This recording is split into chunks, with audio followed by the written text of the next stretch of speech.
That we're joined by Mariam Wahba, analyst at the Foundation for the Defence of Democracies. Thank you for being with us, Mariam. And it is quite a complex series of events underway in the Horn of Africa, isn't it? Tell us, first and foremost, why we should be paying attention.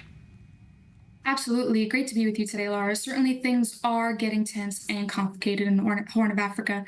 What we really ought to be paying attention to as these events unfold is how Egypt will play its cards. Last week, we saw Egypt sending supplies, weapons, and even Egyptian troops to Somalia. And like that package fully explained, to fully understand what's happening here, we have to go back to 2011 when Ethiopia started building this grand Ethiopian Renaissance Dam. Egypt, of course, protested this project and said that the dam would impact the Nile's flow north and threaten its water supply. For Ethiopia, this project was one of national pride and ambition. The two countries have tried numerous times to resolve the issue, even getting the U.S. involved back in 2019.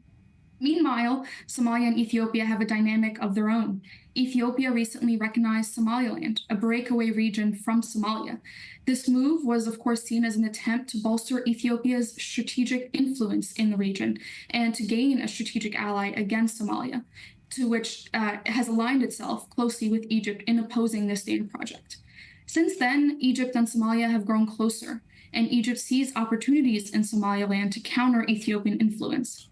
And it'll be really important to watch how Egypt will flex its political and military muscles in the coming days. And of course, Somaliland is in a very strategic location, isn't it? It is just across the water from Houthi-controlled Yemen, and we've seen that the chaos that the Houthis have unleashed on global shipping in this part of the world.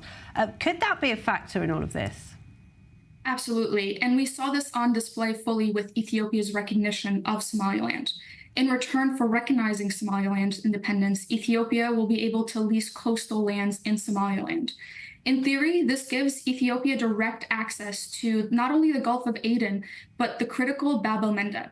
What's important to note here is that it seems like it's only a matter of time before other neighboring countries like Sudan will be dragged into this.